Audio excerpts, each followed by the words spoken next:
ओम जय जय जय नमस्तु नमस्तु नमस्तु नमो नमो सिद्धाणं नमो ऐर्यां नमो वज्रायाणं नमो लोये सवसां नमः समय साराय स्वानुभूत्या चकासते चित्स्वभावाय भावाय सर्वभावान्तरच्छिदे तीन भुवन में सार वीतराग विज्ञानता शिव स्वरूप शिवकार नमः त्रियोग संहारिके। अध्यात्म प्रेमी आत्मज्ञानी पंडित श्री दौलतराम जी द्वारा रचित छडाड़ा ग्रंथ में पांचमी ढाल 12 भावना एमा बोधी दुर्लभ भावना संबंध में अपने स्वाध्याय शुरू करेल से पहला पाठ करीशु अपने अंतिम ग्रीवक की हद पायो अनंत विर्यापद पर सम्यक ज्ञान लादो दुर्लभ निज में मुनि साधो। ત્યાર પછી એમાં આપણે મંગતરાયજીની 12 ભાવનાનો આપણે સ્વાધ્યાય પણ જોઈ રહ્યા છીએ। દુર્લભતાનો ક્રમ પાઠ કરીએ એનો। दुर्लभ है निगोद से थावर अरुत्रस गति पाना नर काया को सुरपति तर से सो दुर्लभ प्राणी उत्तम देश सुसंगति दुर्लभ श्रावक कुल पाना दुर्लभ संयक दुर्लभ संयम पंचम गुणी ठाना दुर्लभ रत्न त्रयाराधन दीक्षा का धरना दुर्लभ मुनिवर को व्रत पालन शुद्ध भाव करना दुर्लभ से दुर्लभ है चेतन बोधि ज्ञान पावे पाकर केवल ज्ञान नहीं फिर इस भव में आवे। एमा मोक्ष मार्ग प्रकाशक ग्रंथना आधारे छेल्ला स्वाध्यायनी अंदर આપણે આ જીવ નિત્ય નિગોદમાંથી નીકળે 6 મહિના અને 8 સમયમાં 608 અનંતાનંત પ્રમાણ સહિત જીવ રાશિ ત્યાં જન્મ મરણ કરે છે। એમાંથી તારો એક નંબર લાગી ગયો કે તું બહાર આવ્યો ત્યાં પરિભ્રમણના કાળની ચર્ચા કરી।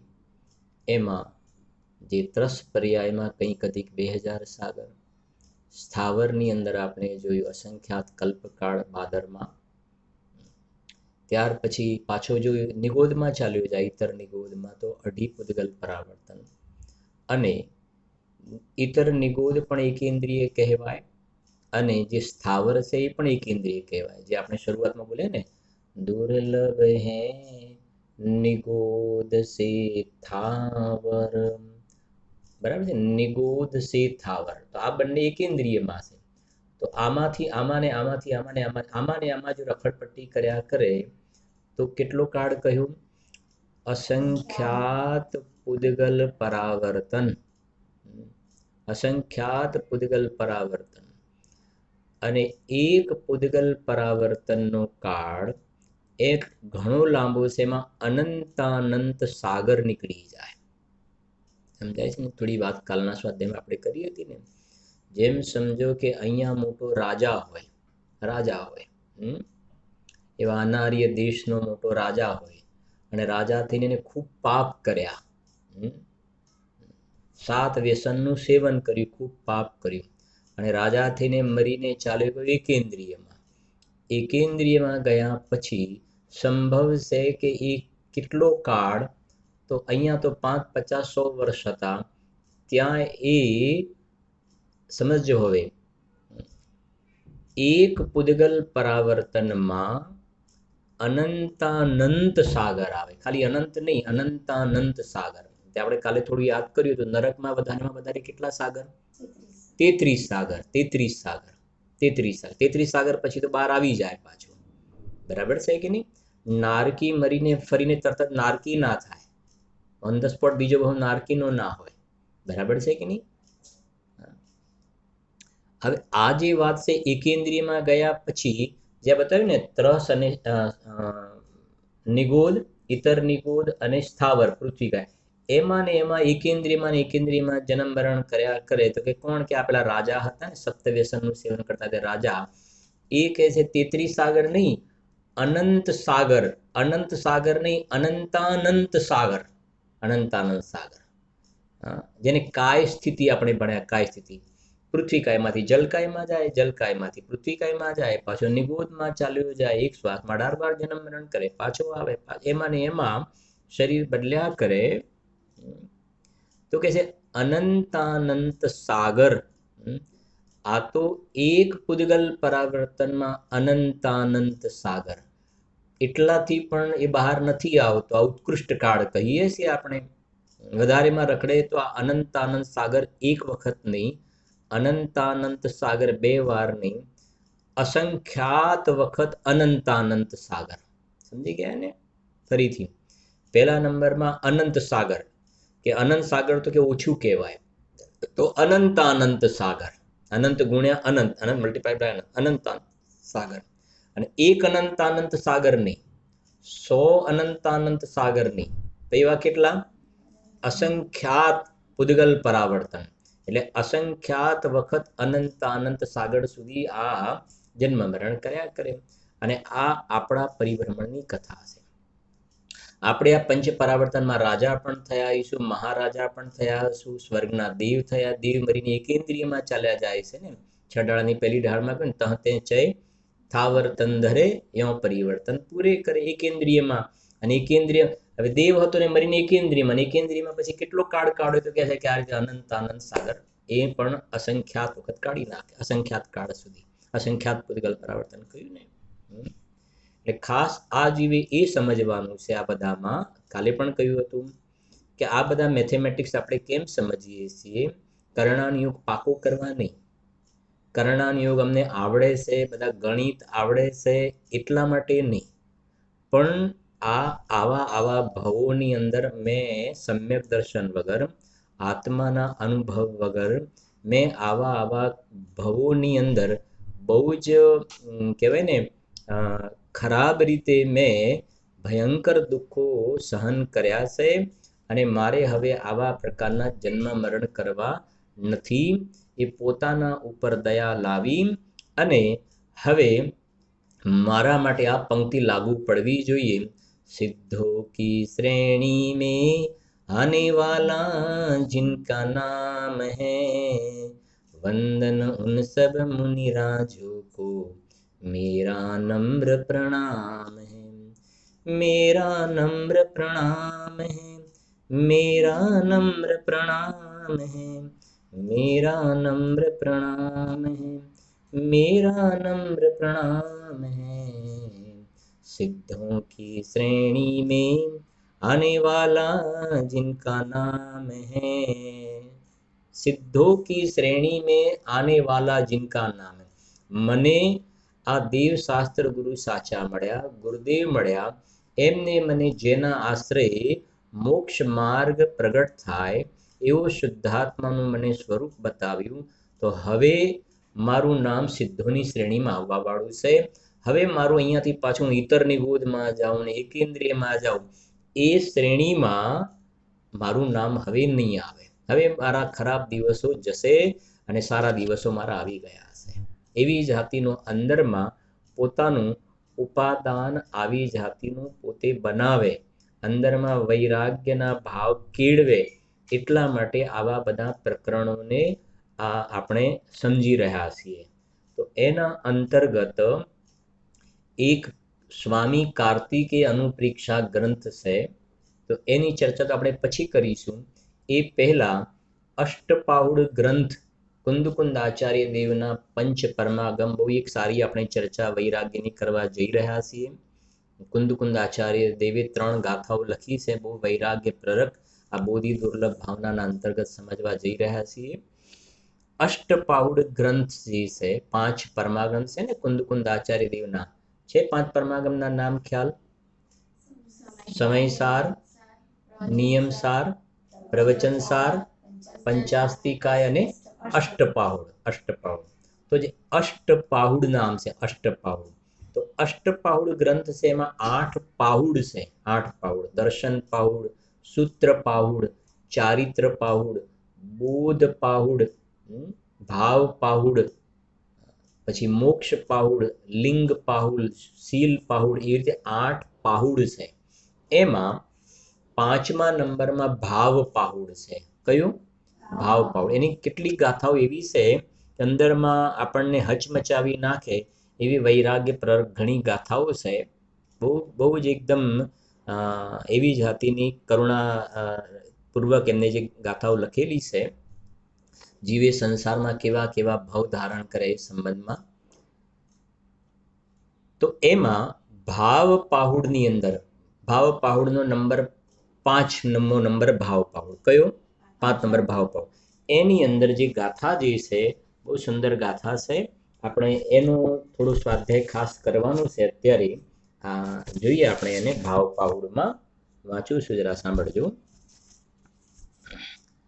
3 ગાથા છે. ગાથા નંબર છે 28, 29 અને 30. અને પેજ નંબર છે મારામાં, તમને ખ્યાલ પણ આવી જશે.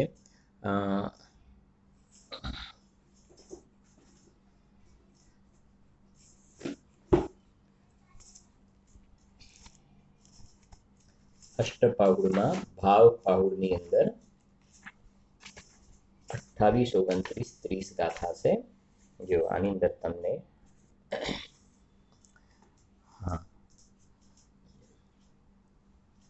વાંચું છું ગાથા. હવે નિગોદના દુઃખનું વર્ણન કરે છે. ગુજરાતીમાં સીધું લઉં છું જરાક. 28, 29, 30 સાંભળજો. 66,063 અધિક 36 તે મરણો કર્યા, અંતર મુહૂર્ત પ્રમાણ કાળ વિશે નિગોદ નિવાસમાં. 29 રે જાણ 80, 60, 40 ક્ષુદ્ર ભવ વિકલેન્દ્રિના, અંતર મુહૂર્તે ક્ષુદ્ર ભવ 24 પંચેન્દ્રિય તણામ. 30 નંબરની ગાથા. 3 ગાથા તરીકે તૈયાર કરવાની છે, બરાબર? 3 ગાથા. વણરત્નત્રય પ્રાપ્તિ તું એ રીત, દીર્ઘ સંસારે ભમ્યો, બાખ્યો જીનો એ આમ તેથી, રત્નત્રયને આચરો, રત્નત્રયને આચરો. કેવી કૃપા કરી છે કુંદકુંદ આચાર્ય દેવે 2000 વર્ષ પહેલા. આ તમે જે વોટ્સએપ કહેતા હોય, ટેલિગ્રામ કહેતા હોય, એના ઉપર આપણને આ બધા મેસેજ મોકલાવ્યા છે. આ વાંચવાના છે ને, આપણા ઉપર કૃપા કરી છે એમને. જુઓ શું કહે છે એમાં. એ સિવાય આગળની ગાથાઓ પણ બહુ સરસ છે, પણ આ 3નું એક પેકેજ છે, એટલે આપણે આને સમજી રહ્યા છીએ. શું કહે છે જુઓ. 66,063 અધિક 36 મેં મરણો કર્યા. કુંદકુંદ આચાર્ય આપણને કહે ને, આપણે મેં મરણો કર્યા. કેટલા ટાઈમમાં? અંતર મુહૂર્ત પ્રમાણ કાળ વિશે નિગોદ નિવાસમાં. શું કહે છે? પહેલી લીટી છે ને, 66,336. 66,336 એટલે કહીશું ને આપણે, કઈ રીતે કહીશું? 66, બરાબર છે ને? 66,336 66,336, બરાબર? 66,336. 66,336 વાર મેં જન્મ મરણ કર્યા. સાંભળજો હવે. કેટલા ટાઈમમાં? અંતર મુહૂર્ત પ્રમાણ કાળ વિશે અંતર મુહૂર્તમાં. હવે અંતર મુહૂર્ત એટલે થોડું સમજો આપણે. 48 મિનિટ, 48 મિનિટનું એક મુહૂર્ત કહેવાય. 48 મિનિટનું એક મુહૂર્ત કહેવાય.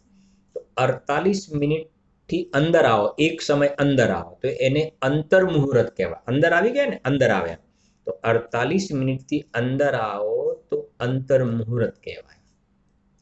અને આ બાજુ સ્ટાર્ટ ક્યાંથી થાય? એક આવલીથી શરૂ કરવાનું. નાનું માપ, એક આવલીથી શરૂ કરો. બરાબર સમજો. આવલી, પાવલી નહીં, શું? આવલી. આવલીથી શરૂ કર્યું અને એક મુહૂર્ત. તો આવલી અને મુહૂર્ત વચ્ચેનો જે કાળ જે છે ને એ બધાને શું કહેવાય? અંતર મુહૂર્ત કહેવાય. અંતર મુહૂર્ત. બરાબર છે કે નહીં? આવલી પ્લસ એક સમય એ જઘન્ય અંતર મુહૂર્ત કહેવાય. જઘન્ય એટલે નાનામાં નાનું માપ. સમજાય છે કે નહીં? જેમ સમજો, જેમ 1 to 100 એમાં 2 અને પેલા 99 લઈ લો, 2 અને 99. બરાબર છે? એમ આવલી અને મુહૂર્ત, 1 ની જગ્યાએ આવલી અને 100 ની જગ્યાએ મુહૂર્ત. બરાબર? તો અંત તમને વધારે બહુ ખ્યાલ ન રહે તો મુહૂર્ત એટલે 48 મિનિટથી અંદર આવો એટલે અંતર મુહૂર્ત કહેવાય. 48 મિનિટનું મુહૂર્ત. નથી કે મુહૂર્ત જોવાનું. હવે એ શું હશે માપ? આ જ હશે 48 મિનિટનું મુહૂર્ત અને એની અંદર એક સમય આવે અંતર મુહૂર્ત થઈ ગયો. બરાબર?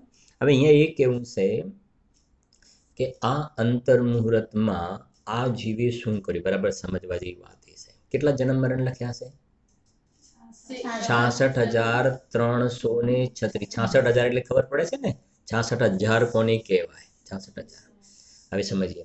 આપણે અત્યારે વ્યાખ્યાન શરૂ થયું ને, અને આપણું 48 મિનિટની અંદર વ્યાખ્યાન આપણું શું થઈ જશે?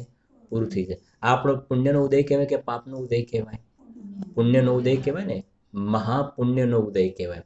અતિ પુણ્યનો ઉદય કહેવાય કે આપણને આ 48 મિનિટ આપણને આ અંતર મુહૂર્ત જિનેન્દ્ર ભગવાનની વાણીનો યોગ મળ્યો, સાધર્મીઓનો સમાગમ મળ્યો, તત્વ ચર્ચાનો સમાગમ મળ્યો.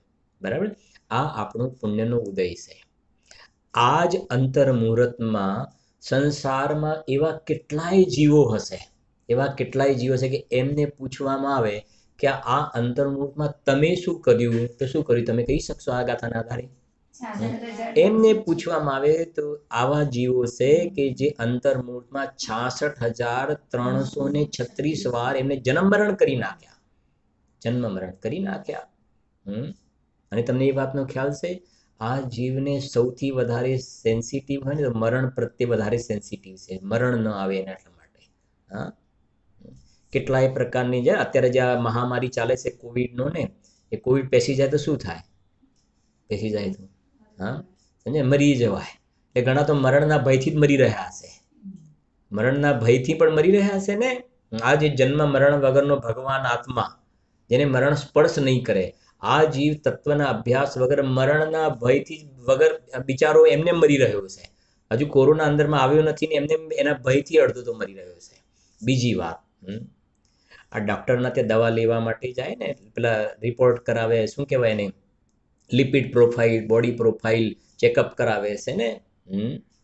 શા માટે? કે કોઈ રોગ અંદર ઘૂસી ના જાય, જરા ચેક કરાવતા રહે. રોગ ઘૂસી જાય તો શું થાય? શું વાંધો આવે? ચલો ઘૂસી ગયો તો ઘૂસી ગયો, આપણે મરી જવાય તો?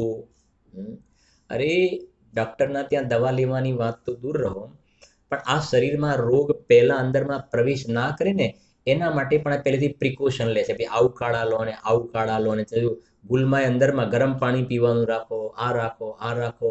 જો શરદી ઉધરસ થઈ ગઈ તો પાછું એના કરતાં પહેલેથી ઘરની અંદર અડધી દવાની દુકાન તો ઘરમાં હોય છે ને બધાને. બધી પ્રકારની દવાઓ રાખે છે. શું કહેવાય, પેલી મેટાસિન કહેવાય ને, શરદીની ને, B12 ને, એલોપેથી ને, હોમિયોપેથી ને, અડધું દવાખાનું ઘરમાં. કેમ? મરી ના જવાય એટલા માટે. બરાબર છે ને? શાંતિથી સમજો વાત. કહેવાનો આશય છે, એક વખતે આ જીવને મરણ આવે ને પસંદ નથી, ગમતું નથી. હવે આ જે મરણનો તને આટલો ડર લાગે છે ને, તો આ બાજુ જોવામાં આવે તો તે પૂર્વે પેલા 66,336 જન્મ મરણ કહે ને, હવે બીજાની વાત છોડો જે અત્યારે કરી રહ્યા છે. તે પૂર્વે આ શુદ્ધાત્માની વિરાધનામાં સમ્યક દર્શન જ્ઞાન ચારિત્ર વિના જે આપણે ત્રીજી ગાથામાં બોલ્યા, વણરત્ન ત્રય પ્રાપ્તિ વિના. જુઓ મેં તમને કહ્યું 3 ગાથા તૈયાર કરવાની છે. ત્રીજી ગાથા જો 30 નંબર, પાહુડ નંબર પણ યાદ રહેવો જોઈએ, ગાથા પણ યાદ રહેવી જોઈએ. પાહુડ નંબર કયો? 5મો, ગાથા 28, 29, 30. શું લખ્યું જો? વણરત્ન ત્રય પ્રાપ્તિ તું એ હું એ રીત દીર્ઘ સંસારી ભમ્યો. શેના વગર? પૈસા વગર. શેના વગર? રત્નત્રય. રત્નત્રય એટલે શું? સમ્યક દર્શન, જ્ઞાન, ચારિત્ર વગર. એટલે આત્માના અનુભવ વગર મેં પૂર્વે અંતર મુહૂર્તમાં અત્યારે જે મને મરણનો ડર લાગે છે એવા મરણ મેં અંતર મુહૂર્તમાં 66,336 કર્યા. ખરેખર જોવામાં આવે ને તો આ જીવનો સ્વભાવ કેવો છે, શાંતિથી સમજજો. બીજી વાત પોઝિટિવ. હવે આ રત્નત્રયજી પ્રગટ કરે, સમજો. રત્નત્રયજી પ્રગટ કરે, તમે સાંભળ્યું પણ હશે.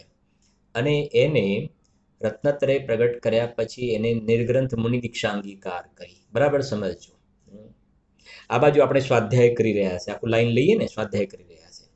આ બાજુ એક એવા જીવો છે જે હમણાં જે પહેલા યાદ કરે કે અંતર મુહૂર્તમાં 66,336 વાર જન્મ મરણ કર્યા. આ બાજુ એક મુનિરાજ છે જે રત્નત્રયને પ્રગટ કરે છે, નિર્ગ્રંથ દીક્ષા અંગીકાર કરી છે. અને આ બાજુ આપણું અહીંયા ગાડી સ્વાધ્યાય શરૂ થયો અને એમને અંદરમાં સ્વરૂપમાં લીનતાનો પુરુષાર્થ ચાલુ કર્યો. લીનતાનો પુરુષાર્થ. આ બાજુ મંગલાચરણ શરૂ થયું આપણું. અને અંતર મુહૂર્તમાં એટલે 48 મિનિટ અંદર અંદર આપણું પ્રવચન શું થયું ગાડી? પૂરું થયું. ને પછી આપણે જીનવાણી સ્થિતિ બોલ્યા.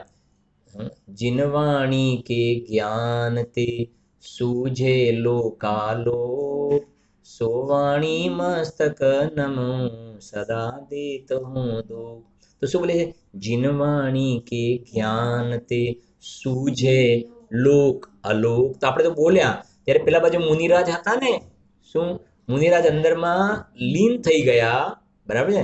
અહીંયા આપણે મંગલાચરણ કરીને સ્તુતિ કરી, એમને મંગલાચરણ અંદરમાં જવાનો પુરુષાર્થ કર્યો. અને અંતર્મુહૂર્તમાં ત્યાં જઈને જોયું ને તો એમનો કેવલ જ્ઞાનનો ઉત્સવ મનાવવા માટે દેવલોકમાંથી દેવો આવતા હતા.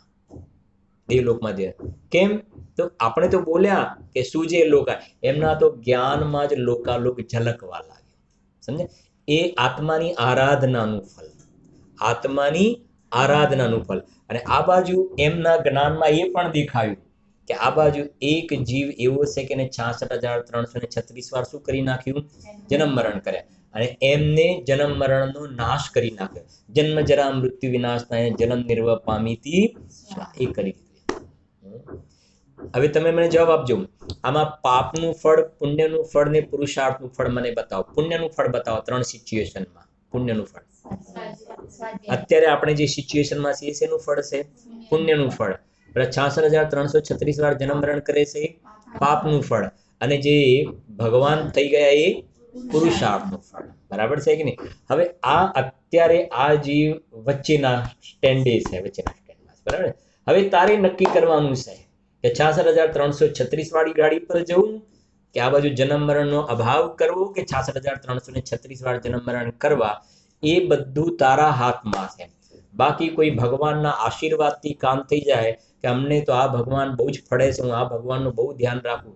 મને પારસનાથ ભગવાન ઉપર બહુ જ, પારસનાથ બધા ભગવાન ખરા, પાછો આમ બોલે 24/24 તીર્થંકર ખરા, પણ એમાં પણ મને પારસનાથ ભગવાન ઉપર ખબર નહીં. પાછો અંદર રજૂઆત ખબર નહીં, મને પહેલેથી પારસનાથ ભગવાન ઉપર બહુ જ શ્રદ્ધા, બહુ જ શ્રદ્ધા. અને પછી જોડી નાખે એની સાથે કે મારે જ્યારે પણ હું મૂંઝવણમાં આવ્યો અને બસ ભગવાનની પાસે જઈને બેસી ગયો, અડધો પોણો કલાક બેસી ગયો એકદમ બસ, અને બીજા દિવસે તો બધી મારે પ્રોબ્લેમ શું થઈ ગયા? સોલ્વ થઈ ગયા. બીજા બધા ભગવાન પણ ખરા, પણ ખબર નહીં મને પહેલેથી પારસનાથ ભગવાન ઉપર એવું જ છે જાણે. પણ પારસનાથ ભગવાનના જ્ઞાનમાં તું તો મિથ્યા દ્રષ્ટિ દેખાય છે, ગ્રહિત મિથ્યા દ્રષ્ટિ. હા. અને એમાં પાછું એમ કે પારસનાથ ભગવાન પાછા અહીંના નહીં, ત્યાંના પારસનાથ ભગવાન. તમે એક વખતે જાઓ ને ત્યાંના પારસનાથ ભગવાન, અહીંના ત્યાંના પારસનાથ ભગવાન. એટલે તમે ત્યાં જો તો લાઈન લાગે છે. શેની લાઈન લાગે છે? ગ્રહિત મિથ્યા દ્રષ્ટિઓની લાઈન લાગે છે. બધા તમારી ગમે તેવી તમારી સમસ્યાઓ હોય, બીજા ત્રીજા ધંધાના, વ્યાપારના, અડોશી પડોશી, છોકરાઓની, પેટમાં દુખતું હોય, માથું દુખતું હોય, બધું બહુ ચમત્કારિક છે ભગવાન, પાછા એક ચમત્કારિક ભગવાન છે. કયા ચમત્કાર? એમને અનંત ચતુષ્ટય પ્રગટ્યા છે એ ચમત્કાર નથી દેખાતો, એમને કેવલ જ્ઞાન પ્રગટ્યું છે, ચમત્કાર નથી દેખાતો. અને એટલે આપણે કહીએ પણ છીએ નામ અતિશય ક્ષેત્ર આપી દીધું, અતિશય ક્ષેત્ર એટલે આ જશે ને તો અંદરમાં જે ખરેખર વિતરાગી ભગવાન રહી જાય બાજુમાં, અને પેલા અતિશય વાળા જે હોય ને, હા, એની લાઈન લાગી જાય છે. સમજાય છે કે નહીં? એટલે આ ખાસ આ વસ્તુ સમજવાની છે કે આવું દુર્લભ મનુષ્ય ભાવ મળ્યો છે. તો આ જે વચ્ચેના સ્ટેશન ઉપર આપણે ઊભા છીએ, તો હવે આ બાજુ સમજો, એક બાજુ આપણે નિગોદ તરફથી લઈ રહ્યા છે, આ બાજુ નિગોદ છે અને આ બાજુ સિદ્ધાલય છે. તારી નક્કી કરવાનું છે. હમણાં આપણે પંક્તિ બોલ્યા ને વચ્ચે, હવે કહે છે કે આ નિગોદ વાળી વાત નહીં. હવે શું? सिद्धों की श्रेणी में आने वाला जिनका नाम है, बस मारे तो ये लाइन में હવે જવાબ આડું છું. ક્યારેક આપણે એના માટે એક પંક્તિ કહીએ છે ને, 6 मास समय 8 608 जाते हैं. 6 મહિના ને 8 સમયમાં 608 નિગોદમાંથી નીકળે અને 6 મહિના ને 8 સમયમાં 608 સિદ્ધાલયમાં જાય. 6 मास समय 8 608 जाते हैं, जो तू जाने जाननहार तेरा होवे उसमें नाम. શેમાં? સિદ્ધ ભગવાનમાં તારું નામ. પણ કન્ડિશન શું છે? કોને જાણે? જો મેં જાણું જાનનહાર, આ જાણનારને જાણું, દેખનારને દેખું, બસ બીજું કઈ નથી કરો. દયા પાડો, પૂજા કરો, ભક્તિ કરો, મંદિર બનાવો, ભગવાન બિરાજમાન કરો, બધાને જાત્રાએ લઈ જાઓ, એવું બધું નહીં. અંદરની જાત્રા કરો, સ્વરૂપની યાત્રા કરો. જો મેં જાનું જાનનહાર મેરા હોવે ઉસમેં નામ. તો હવે જાણનારને કોને જાણવાનું? મારે જ જાણવું પડશે ને. હવે અહીંયા એ બતાવું છે, વાત આપણી ત્યાંથી નીકળી કે આમાં વચ્ચેના સ્ટેશન ઉપર તું ઊભો છે, કોઈના આશીર્વાદથી મારું કામ થઈ જાય કે કોઈ શ્રાપ આપે માટું મારું કામ બગડી જાય, એવું નથી હોતું. ક્યાંક તમે બહારમાં ક્યાંક જોવા માટે કશે ગયા હોય અને કહેવાય ને, કોઈ બતાવે ને, શું કહેવાય, ફિલ્મ વગેરેની અંદર, હા, કે છેલ્લી સિચ્યુએશન એવી હોય ને કે કોઈ વ્યક્તિ અપંગ હોય, દેખતું ના હોય, અને પછી આમ ભગવાનનું આ પ્રમાણે કરવા લાગે ને એકદમ પેલું મંદિર આમ થવા લાગે, ઘંટ વાગવા લાગે, બધાને ખબર પડે કે હવે ભગવાન શું થશે, હવે ભગવાન પ્રસન્ન, બધાને ખ્યાલ આમ. હવે એવી સિચ્યુએશન છે કે જો આનું ઓકે ના થાય તો પ્રોબ્લેમ સોલ્વ થાય એવું નથી, ને પછી અને થોડી વાર બતાવે અને ભગવાન પ્રસન્ન થઈ જાય અને પ્રોબ્લેમ સોલ્વ થઈ જાય.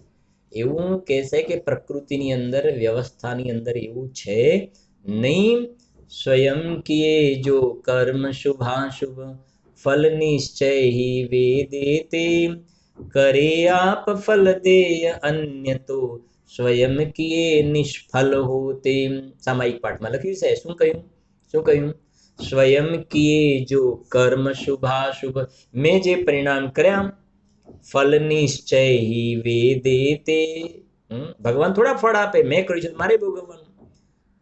સ્વયં કિએ જો કર્મ શુભાશુભ ફલ નિશ્ચય હિ વેદેતે, કરે આપ ફલ દેય અન્ય તો સ્વયં કિએ નિષ્ફલ હોતે. હું કરું ને એનું ફળ બીજાને મળે. કદાચ કોઈ એમ કહે કે પતિ પત્ની બે હોય ને, હવે પતિને તો આખો દિવસ ધંધો ધંધો ધંધો, આખો દિવસ એમાં ને એમાં, અને કે અમારી પત્નીને ધર્મની બહુ રુચિ છે, તો મંત્રોચ્ચાર દ્વારા અડધું પુણ્ય પતિના નામે ટ્રાન્સફર થઈ જાય સ્વાહા દ્વારા. એવું હોતું નથી. જે પોતે ભાવો કરે છે એનો જ એના માટેનો ચાર્ટ તૈયાર થાય છે ને એ ભોગવે છે. લખ્યું છે સામાયિક પાઠની અંદર. પછી આપણે શાંતિથી એની ચર્ચા પછી કરીશું. હમણાં પછીની પણ બીજી 2 લાઈન છે, બરાબર? સમજીએ હવે જરાક આ એક એક વસ્તુ. જો 66,336 લખ્યા, બરાબર? અંતર મુહૂર્ત પ્રમાણ કાળ વિશે નિગોદ નિવાસ. અહીંયા નિગોદનો અર્થ બરાબર સમજો. નિગોદનો અર્થ અહીંયા થોડોક જુદી રીતે લેવાનો છે. જે આપણે એક શરીરના આશરે અનંત નિગોદિયા જીવ, એવો નથી. થોડો અહીંયા અર્થ એ છે, સમજો કે એક શ્વાસમાં 18 વાર જન્મ મરણ કરે ને, એક શ્વાસમાં 18 વાર જન્મ મરણ કરે એવા જીવોની વાત છે. ફરીથી જરા સમજાવું છું. સામાન્ય રીતે આપણે એવું સમજ્યા છીએ કે નિગોદ એટલે, નિગોદ વિશે તમે સમજાવશો? નિગોદ વિશે કંઈ શું કહીશું? નિગોદ એટલે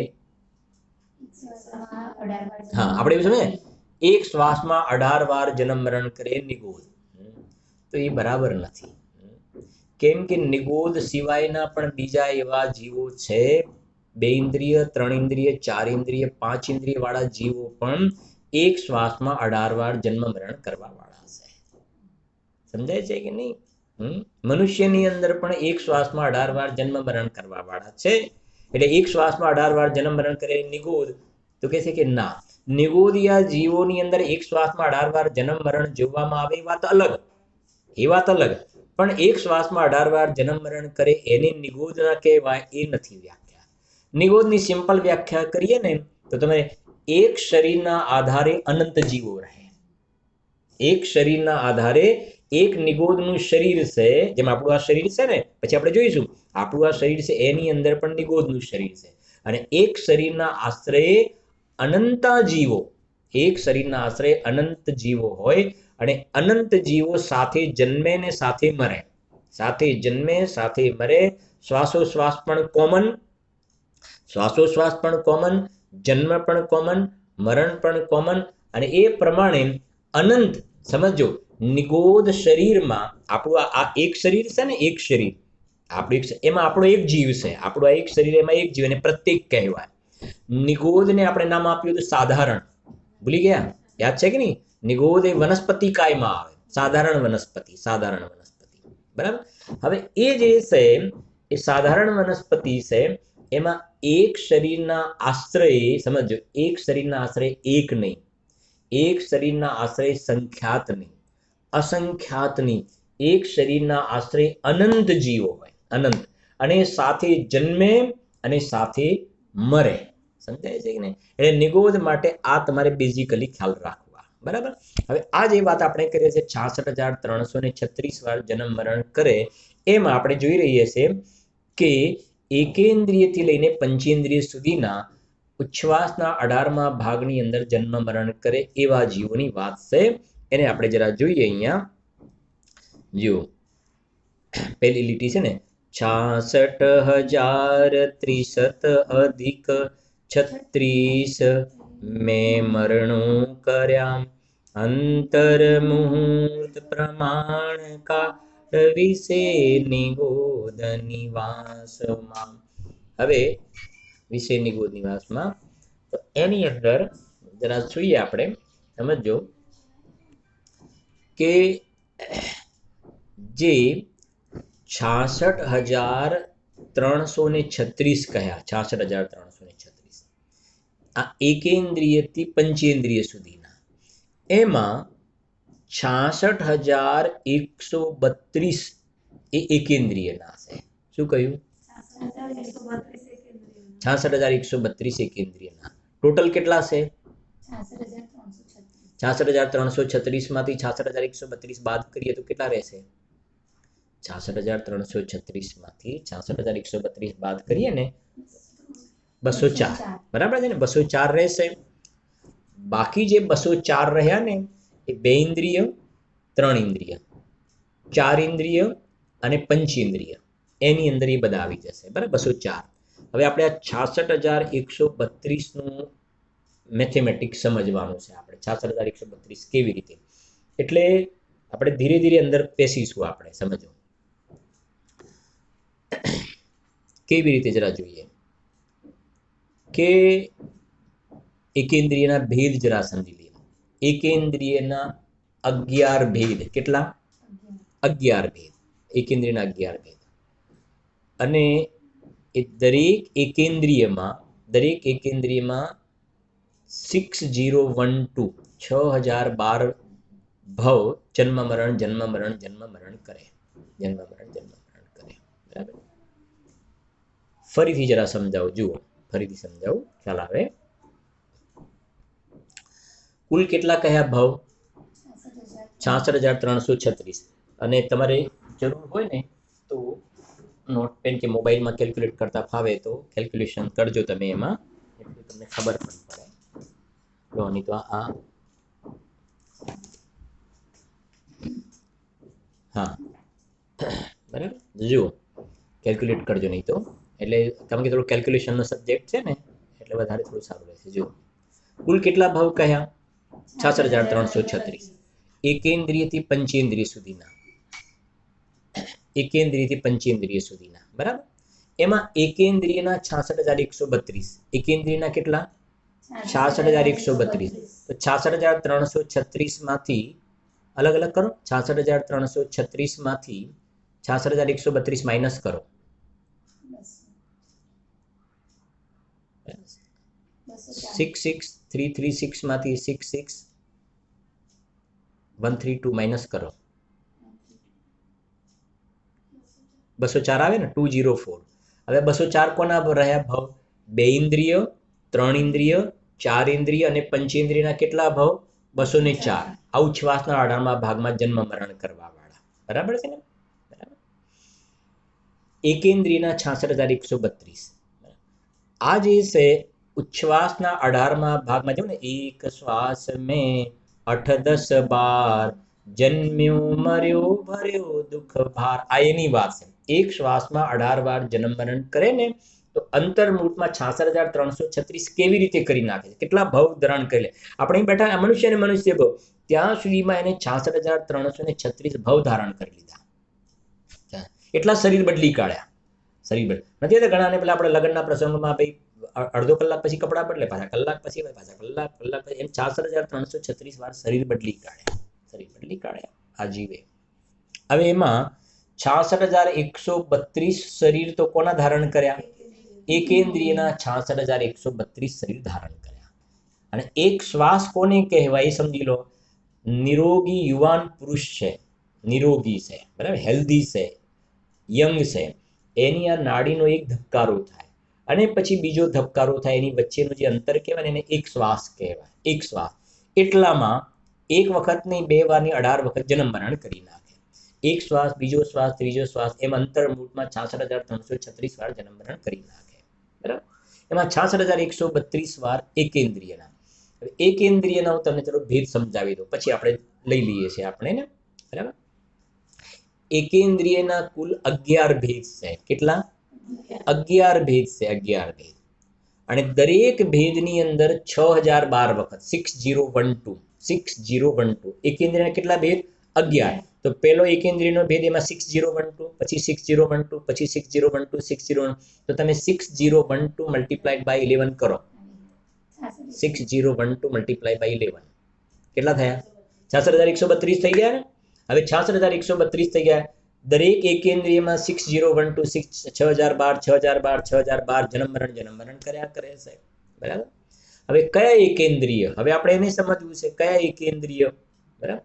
તો જરા જોઈએ કે એકેન્દ્રિયના નામ તમે કહી શકશો? એકેન્દ્રિયના નામ પૃથ્વીકાય, જલકાય, અગ્નિકાય, વાયુકાય ને વનસ્પતિકાય. આટલું તો આપણને આવડે. પૃથ્વીકાય, જલકાય, અગ્નિકાય, વાયુકાય ને વનસ્પતિકાય, બરાબર. આ જે એકેન્દ્રિય છે,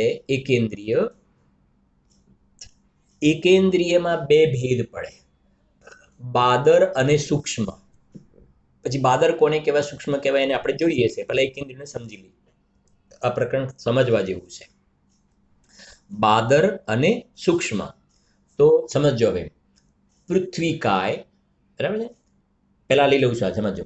પૃથ્વીકાય, જલકાય, અગ્નિકાય, વાયુકાય, વાયુ અને વનસ્પતિકાય જે છે ને, વનસ્પતિકાય એમાં આપણે પેલા 2 જોયા હતા, સાધારણ અને પ્રત્યેક.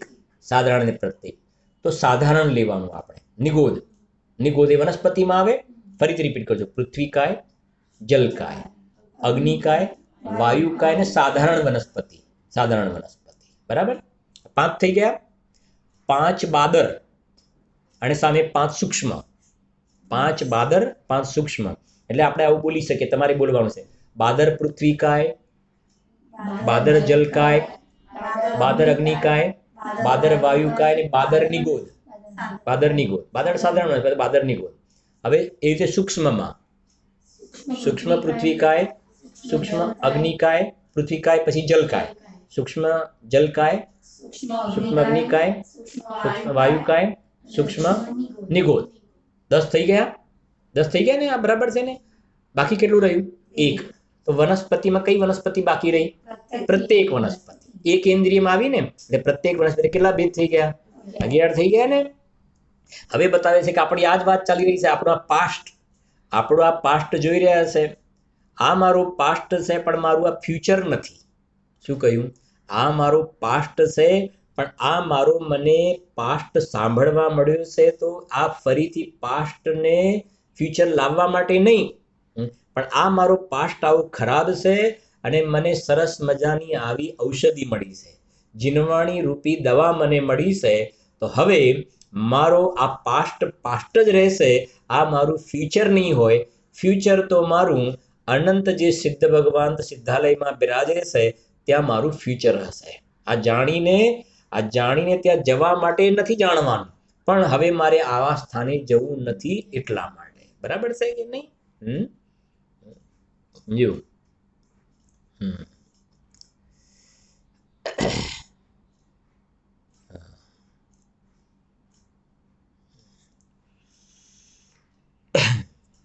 કૃષ્ણામ તો યાદ આવે છે પણ આપણે લેતા નથી અત્યારે, પછી જોઈશું આપણે. આટલું થઈ ગયા 11 ખ્યાલ આવશે ને? હવે પેલા બોલીશું.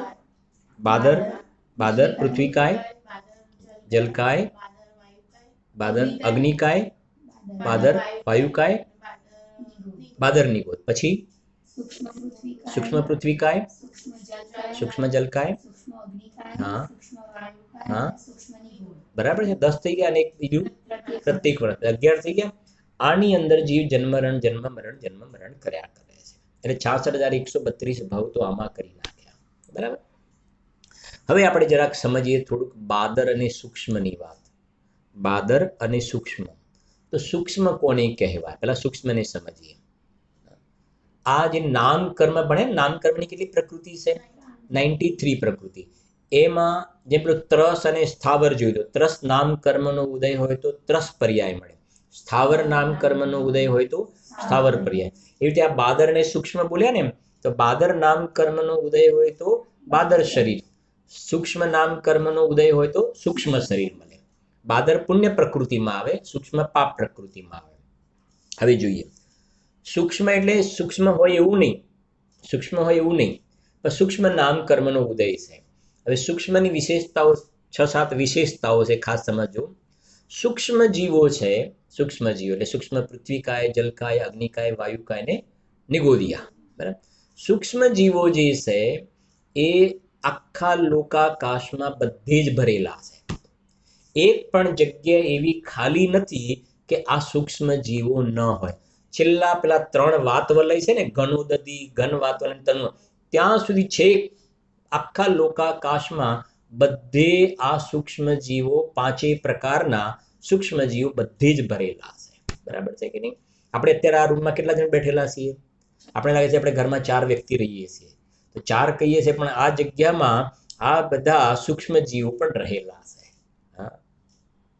તમારા અને મારા વચ્ચે પૃથ્વી પણ છે, જલ પણ છે, અગ્નિ પણ છે, વાયુ પણ છે.